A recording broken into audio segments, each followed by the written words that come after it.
Hello दोस्तों, आप सभी का स्वागत है आज की वीडियो में। आज की वीडियो में बात करेंगे हम अध्याय 5 के बारे में, जो कि मैंने हमको हिंदी पेडागोजी में भाषा शिक्षण एवं शिक्षण विधियां पढ़ाई थी। उससे रिलेटेड आपके एग्जाम में किस प्रकार के क्वेश्चंस बनते हैं उसके बारे में आज बात करेंगे। अगर आपने इसका थ्योरेटिकल पोर्शन देखा है तो ठीक है, नहीं देखा है तो एक बार जरूर देख लीजिएगा, फिर क्वेश्चनों को सॉल्व करने की कोशिश कीजिएगा, फिर आसानी से आपके सारे क्वेश्चन सॉल्व हो जाएंगे। ठीक है, तो आप आज वीडियो में देखेंगे कि आपके एग्जाम में उस चैप्टर से किस प्रकार के क्वेश्चन पूछे जा चुके हैं या किस प्रकार के क्वेश्चन अब तक पूछे जा सकते हैं। तो इस वीडियो को आप एंड तक देखते रहेगा, आपको सारी इन्फॉर्मेशन मिल जाएगी। तो नमस्कार दोस्तों, मेरा नाम है दीपक, आप देख रहे हो DK Gupta online videos for government exam. चलिए शुरू करते हैं।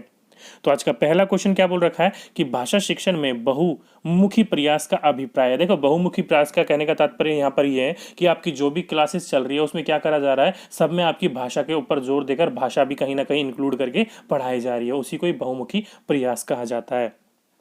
नेक्स्ट, पहला आपका ऑप्शन आगमन विधि का प्रयोग, दूसरा आपका तकनीक का प्रयोग, तीसरा आपका सभी विषय में शिक्षण में भाषा पर बल, और चौथा आपका अनेक अध्यापक द्वारा भाषा का शिक्षण। तो देखो, सही आंसर जो बहुमुखी प्रयास के अनुसार होगा वो आपका ऑप्शन नंबर थर्ड इसका बिल्कुल सही आंसर था कि सभी विषय के शिक्षण में क्या करा जा रहा है, आपके भाषा पर बल दिया जा रहा है। कहीं ना कहीं आपको भाषा को साथ में लेकर जाया जा रहा है कि शिक्षण आपको विषय के साथ साथ में भाषा की भी दी जाए। तो ऑप्शन नंबर थर्ड इसका सही आंसर था।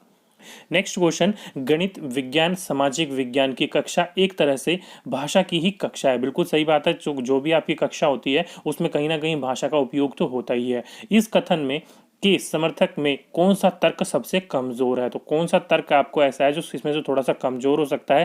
पहला, विभिन्न विषयों के शिक्षण में भाषा शिक्षण एक मुख्य उद्देश्य होता है। दूसरा, विभिन्न विषयों की अवधारणात्मक समझ की अभिव्यक्ति की भी भाषा विशेष में होती है। तीसरा, विभिन्न विषयों की अवधारणा किसी भाषा विशेष में बनती है। और चौथा, विभिन्न विषयों की अध्याय या अध्यापन में भाषा साधन का कार्य करती है। तो देखो, तीन ऑप्शन तो इसके बिल्कुल सही है, लेकिन पहला ऑप्शन थोड़ा सा कमजोर है कि इसने साफ बोल रखा है कि विभिन्न विषयों में शिक्षण में जो भाषा शिक्षण होता है उसका मुख्य उद्देश्य क्या होता है, भाषा का ही शिक्षण कराना मुख्य उद्देश्य तो होता है। देखो, बाकी जो सब्जेक्ट्स आपको पढ़ाए जा रहे हैं उसमें आपको जो सब्जेक्ट्स पे तो फोकस करता ही है, लेकिन उसके साथ में कहीं ना कहीं इंक्लूड करके पढ़ाया जाता है भाषा को। अब ये नहीं है कि मुख्य उद्देश्य उसमें पढ़ाना भाषा ही होता है। ओके, इसलिए आपका सही आंसर होगा आपका पहला। थोड़ा सा कमजोर है, उसमें आपका विषय के साथ साथ में भाषा की शिक्षा तो दी जाती है, लेकिन आप पूरे रूप से ये नहीं कह सकते कि पूरा का पूरा फोकस आपके भाषा के ऊपर ही होता है।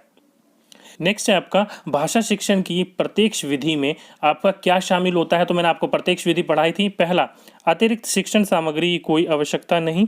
दूसरा, भाषा के विविध संरचनाओं के लेख हेतु अभ्यास पर बल दिया जाता है। तीसरा, मातृभाषा का निरर्थक हस्तक्षेप होता है। और चौथा, भाषा अर्जन की स्वाभाविक स्थिति का निर्माण होता है। तो आपकी भाषा शिक्षण में प्रत्यक्ष विधि में क्या होता है, आपका वहां पर आपको जो भी सिखाया जाता है ना, उसमें आपके भाषा अर्जन का स्वाभाविक स्थिति का निर्माण किया जाता है। यानी कि पूरा का पूरा क्या करा जाता है, आपका कहीं ना कहीं भाषा अर्जन में कराया जाता है। आपका स्वाभाविक रूप से सारी चीजें कराई जाती है, आपको डायरेक्ट उसमें इंक्लूड करा जाता है। तो ऑप्शन नंबर फोर्थ इसका बिल्कुल सही आंसर होगा कि भाषा अर्जन का स्वाभाविक स्थिति का निर्माण किया जाता है। नेक्स्ट क्वेश्चन, भाषा शिक्षण में अनिवार्य है। तो भाषा शिक्षण में आपका क्या अनिवार्य है? पहला, विशेष आवश्यकता वाले बच्चों के साथ भी व्यवहार।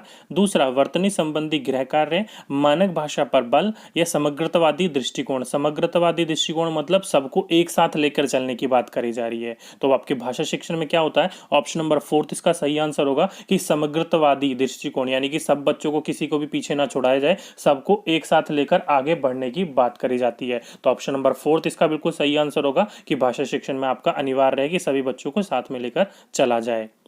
नेक्स्ट है, उच्च प्राथमिक स्तर पर अपनाई जाने वाली भाषा शिक्षण युक्ति में से आप किसे सबसे कम महत्व देंगे? तो उच्च प्राथमिक बोल रखा है, ध्यान रखिएगा। ओके, उच्च प्राथमिक स्तर में अपनाई जाने वाली भाषा में शिक्षण युक्ति में आप सबसे कम महत्व किसे देंगे? उचित गति एवं प्रवाह के साथ पढ़ना। दूसरा, चित्र देखकर उस पर आधारित कविता कहानी लिखना। तीसरा, औपचारिक एवं अनौपचारिक पत्र लेखन। या चौथा, अधूरी कहानी को पूरी कर सुनना तथा लिखना। तो देखो, उच्च प्राथमिक स्तर पर ऑप्शन नंबर फर्स्ट इसका बिल्कुल सही आंसर होगा कि आपका उचित गति के साथ क्या करना चाहिए, आपको प्रवाह एवं के साथ पढ़ने के पर बल दिया जाना चाहिए। देखो, आप उच्च प्राथमिक स्तर पर आ चुके हो, इतना विकास आपके अंदर हो चुका है, तो हम इसको कम महत्व देंगे। बाकी तीनों की तीनों चीज बहुत आपके अंदर जरूरी है। अगर आप उच्च प्राथमिक स्तर पर आ गए हो और तब भी आपको प्रभाव एवं गति के साथ पढ़ना नहीं आता है, तो फिर तो ये दोष है आपका अध्यापन में, यानी कि अधिगम में। तो उसको पहली स्टेज में आपको ठीक करना चाहिए था। उच्च प्राथमिक स्तर पर आते आते बच्चा ये सारी चीजें सीख लेता है। नेक्स्ट है आपका द्वितीय भाषी शिक्षण की तुलनात्मक विधि है। तो द्वितीय भाषी आपको मैंने बताया था क्या होता है। तो तुलनात्मक विधि कौन सी होती है? सिद्धांत प्रणाली, आपका व्यक्तिरैखिक विधि, व्यास प्रणाली या तुलना विधि। तो ऑप्शन नंबर 4 इसका सही आंसर होगा कि द्वितीय भाषा शिक्षण की तुलनात्मक विधि होती है आपकी तुलना विधि, जिसमें तुलना करके सारी चीजें सिखाई जाती हैं। तो ऑप्शन 4 इसका सही आंसर था। नेक्स्ट क्वेश्चन, कक्षा में पाठ प्रकरण पढ़ाने के संदर्भ में पाठ की प्रस्तावना की सार्वजनिक प्रचलित विधि है। तो पाठ का प्रकरण पढ़ाते समय आपका जो संदर्भ में प्रस्तावना होती है उसकी सार्वजनिक प्रचलित विधि कौन सी है? कहानी कहना, पूर्व ज्ञान से संबंधित प्रश्न उत्तर, कविता पाठ या फिर आपका प्रदर्शन चार्ट आदि का प्रयोग। तो सही आंसर ऑप्शन नंबर 2 होगा कि पूर्व ज्ञान से संबंधित प्रश्न उत्तर, यही आपकी प्रस्तावना विधि होती है, यानी कि सार्वजनिक प्रचलित विधि है कि पहले बच्चे का पूर्व ज्ञान देखा जा सके, उसके अनुसार उसका प्रश्न उत्तर करा जाए और फिर नए ज्ञान के साथ उसको जोड़ा जाए। उसी को क्या कहा जाता है आपका कि प्रस्तावना की सार्वजनिक प्रचलित विधि कहा जाता है। तो ऑप्शन 2 सही आंसर था। नेक्स्ट है आपका सहचार्य विधि में भाषा की आरंभिक शिक्षा प्रदान की जाती है। अब देखो सहचार्य विधि क्या होता है। तो यहाँ पर ये होता है कि साथ में करने वाले को, यानी कि एक साथ जो करते हैं ना, उसी को ही सहचार्य विधि कहा जाता है। तो लेखन द्वारा, खेल खेल में, चित्र द्वारा या संवाद द्वारा। तो देखने से पता लग जाता है आपके साथ में किस चीज़ का काम किया जा सकता है। तो खेल खेल में किया जा सकता है, लेकिन खेल खेल में सिखाया जाने की बात करी जाती है और प्ले वे मेथड चला जाता है। ओके, तो यहाँ पर सही आंसर होगा चित्र द्वारा, एक साथ में करा जाता है। इसी को ही क्या कहा जाएगा? आपका सहचार्य विधि कहा जाता है। जो भी आपका साथ में एज ए आपका इंक्लूडिंग करके बच्चों को दिया जाता है करने के लिए, उसी को सहचार्य विधि कहते हैं।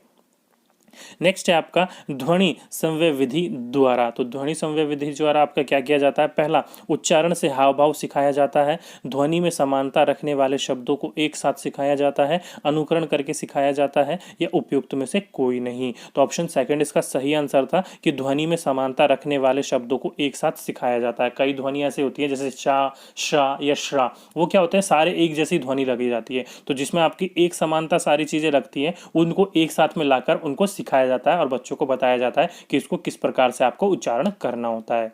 नेक्स्ट क्वेश्चन है, भाषा शिक्षण में सूत्र विधि का मूल सूत्र कौन सी भाषा है? तो भाषा शिक्षण में जो सूत्र विधि होता है उसका मूल क्या है? तो संस्कृत, फ्रेंच, जर्मन या रूसी। तो सही आंसर आपको देख को ही पता लग गया होगा, जो संस्कृत होता है वो आपका भाषा शिक्षण का मूल सूत्र होता है। तो ऑप्शन 1 इसका सही आंसर था।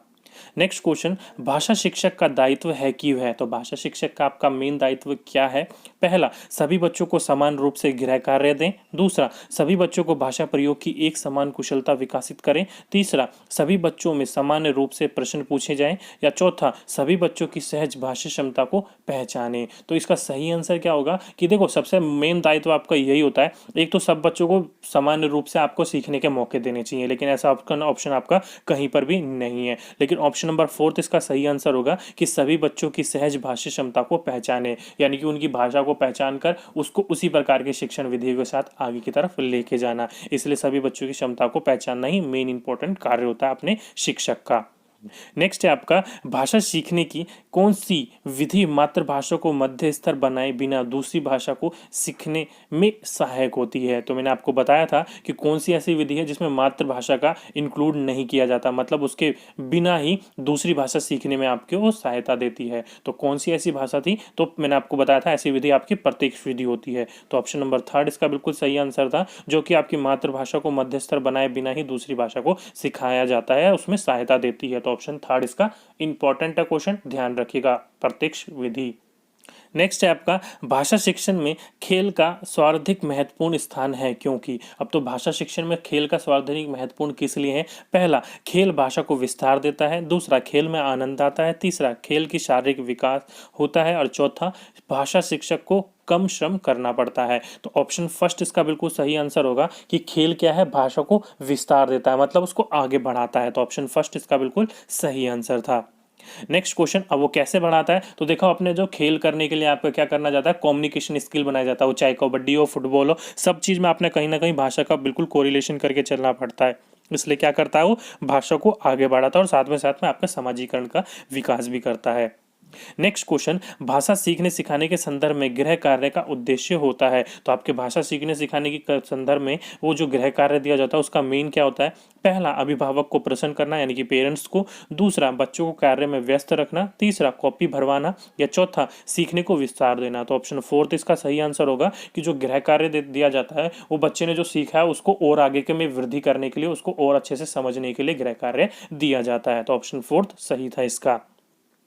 नेक्स्ट आपका 7वीं कक्षा में पढ़ने वाली रूबी कक्षा में सबसे पहले अपना गृह कार्य यानी कि अपना कार्य समाप्त कर लेती है। हिंदी भाषा शिक्षक के रूप में आप क्या करेंगे? तो अगर आपकी क्लास में कोई रूबी नाम की विद्यार्थी है, वो अपना कार्य सबसे पहले समाप्त कर लेती है, तो उसके लिए आप क्या करेंगे? पहला, रूबी की उसकी पसंद का कार्य करने के लिए कहेंगे। दूसरा, रूबी से शांत बैठने के लिए कहेंगे। तीसरा, रूबी की दूसरे से तुलना करेंगे। या चौथा, रूबी को दूसरे बच्चों के कार्य की जांच करने का एकमात्र अधिकारी बताएंगे। तो सही आंसर देखो क्या होगा? ऑप्शन नंबर फर्स्ट इसका सही आंसर होगा कि रूबी को उसकी पसंद का कार्य करने के लिए कहा जाएगा। क्यों? क्योंकि रूबी ने क्या कर लिया? अपना कार्य समाप्त कर लिया है, तो उसको अतिरिक्त कार्य क्या दिया जा रहा है? वो दिया जा रहा है जो रूबी को पसंद है, जिससे वो बिजी भी रहेगी और उसको कुछ नया सीखने को भी मिलेगा। इसलिए आपका ऑप्शन नंबर फर्स्ट इसका सही है कि उसकी पसंद का कार्य करने के लिए उसे कहेंगे। तो ऑप्शन नंबर फर्स्ट सही आंसर था। तो दोस्तों यही आज आपके लिए इंपॉर्टेंट आज के शिक्षण विधि से आपके जितने क्वेश्चंस हो सकते थे या कितने पूछे जा चुके हैं वो मैंने आपको सारा इसके अंदर इंक्लूड करके पढ़ा दिया है। नेक्स्ट क्लास में हम स्टार्ट करेंगे अपनी वर्तनी शिक्षण अध्याय 6। ओके, तो आज की वीडियो में दोस्तों बस इतना ही। अगर वीडियो अच्छी लगी हो तो नीचे जाकर वीडियो को लाइक करना ना भूलिएगा। अगर आपके मन में वीडियो के रिलेटेड कोई भी डाउट हो, कोई भी क्वेरी हो, तो नीचे कमेंट बॉक्स में कमेंट कीजिएगा, मैं आपका रिप्लाई जरूर करूंगा। अगर आपने इस चैनल को अब तक सब्सक्राइब नहीं करा तो जल्दी से सब्सक्राइब कर लीजिए और उसके साथ में जो बेल आइकन होगा उसको भी दबा दीजिएगा ताकि आने वाली वीडियोस को नोटिफिकेशन आपको टाइम टू टाइम मिलती रहे। तो आज की वीडियो में बस इतना ही। आपसे फिर मुलाकात होगी नेक्स्ट वीडियो में। जब तक के लिए जय हिंद, जय भारत।